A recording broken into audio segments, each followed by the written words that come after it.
Morning everyone. ನಾವು ಇವತ್ತು ಮಾಡ್ತಿರೋ ಟೆಕ್ನಾಲಜಿ ಏನಪ್ಪ ಅಂತಂದರೆ ಕಸಿ ಮಾಡಿದ ಬದನೆಕಾಯಿ. ಈಗ ನಾರ್ಮಲಾಗಿ ರೈತರು ಏನು ಬೆಳೀತಾರಲ್ಲ ನಾಡು ಬದನೆ, ಅದು 4 ರಿಂದ 5 ತಿಂಗಳು ಮುಂಗಾರಲ್ಲಿ ಅಷ್ಟೇ ಬೆಳೀತಿರ್ತಾರೆ. ಈ ಕಸಿ ಮಾಡಿದ ಬದನೆಕಾಯಿ ಗಿಡ ಏನಾಯ್ತಲ್ಲ ಅದು 4 ರಿಂದ 5 ವರ್ಷ ತನಕನೂ ವರ್ಷ ಪೂರ್ತಿ ನಿಮಗೆ ಇಳುವರಿ ಕೊಡುತ್ತೆ. ಇದನ್ನು ಯಾವ ಥರ ಮನೆಯಲ್ಲೇ ಫಾರ್ಮರ್ಸ್ ಈಸಿಯಾಗಿ ನಾವು ಕಸಿ ಮಾಡಿ ಅದನ್ನು ಬೆಳ್ಕೋಬೋದು ಅನ್ನೋದನ್ನು ನಾವು ಇವತ್ತು ನಿಮಗೆ ಎಕ್ಸ್ಪ್ಲೇನ್ ಮಾಡ್ತಾ ಇದ್ದೀವಿ. ಇದು ನೀವು ನಾರ್ಮಲಾಗಿ ರೋಡ್ ಸೈಡಲ್ಲಿ ಕಸ ಅಂತ ಬೆಳೆದಿರ್ತೀರ. ಇದನ್ನು ಸ್ವಲ್ಪ ಜನ ಫಾರ್ಮರ್ಸ್ ನಾಯಿ ಬದನೆ ಅಂತ ಕರೀತಾರೆ ಅಥವಾ ಸುಂಡಿ ಬದನೆ ಅಂತ ಕರೀತಾರೆ. ನಾವು ಇದನ್ನು ಕಾಡು ಜಾತಿ ಬದನೆ ಗಿಡ ಅಂತ ಕರಿತೀವಿ.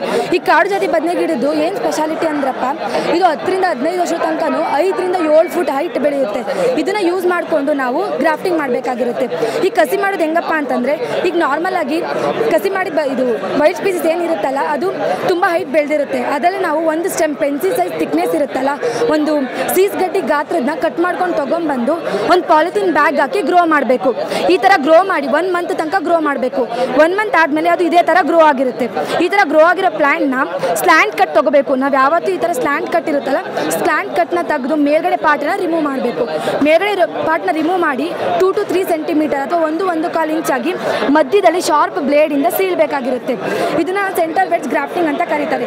ಈಗ ನಾರ್ಮಲ್ ಆಗಿ ಮೇಲ್ಗಡೆಗೆ ನಾಡು ಬದನೆ ಈಗ ಯಾವ ಥರ ಫಾರ್ಮರ್ಸ್ ಗ್ರೋ ಮಾಡ್ತಿದ್ದಾರಲ್ಲ ಅದನ್ನು ನಾವು ಫ್ಲವರಿಂಗ್ ಸ್ಟೇಜಲ್ಲಿ ಇರುತ್ತಲ್ಲ, ಈಗ ಅದು 3.5 ತಿಂಗಳು 1.5 ತಿಂಗಳು ಕ್ರಾಪ್ನ ತೊಗೊಂಬಂದು ಫ್ಲವರಿಂಗ್ನ ತುದಿನ ತೊಗೊಂಬಂದು 2 ಸೈಡು ಈ ಥರ, ಅದು ಕೂಡ ಪೆನ್ಸಿಲ್ ಸೈಜ್ ಥಿಕ್ನೆಸ್ಸೇ ಇರಬೇಕು. 2 ಸೈಡು ಆಪೋಸಿಟ್ ಸೈಡಲ್ಲಿ ಈ ಥರ ಗ್ರೋ ಮಾಡ್ಕೋಬೇಕು.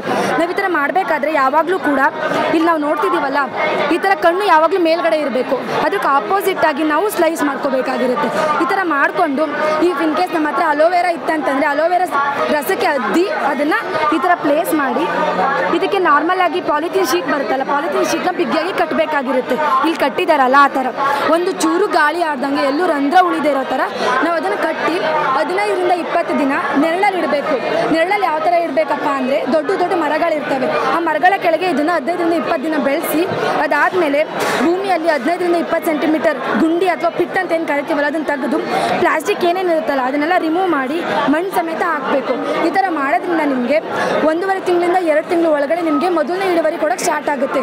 ಇದನ್ನು ನಾವು ಕಮರ್ಷಿಯಲ್ ಆಗಿ ಪ್ರೊಡಕ್ಷನ್ ಮಾಡ್ತಿದ್ದೀವಿ ಅಂತಂದರೆ ಫಸ್ಟ್ ಟೈಮ್ ಏನು ಫ್ಲವರಿಂಗ್ ಸ್ಟಾರ್ಟ್ ಆಗುತ್ತಲ್ಲ ಅದನ್ನೆಲ್ಲ ತೆಗೆದು ಬಿಡಬೇಕಾಗಿರುತ್ತೆ. ಆ ಥರ ಮಾಡೋದ್ರಿಂದ next 4 to 5 years same yield maintain ಮಾಡ್ಬೋದಾಗಿರುತ್ತೆ.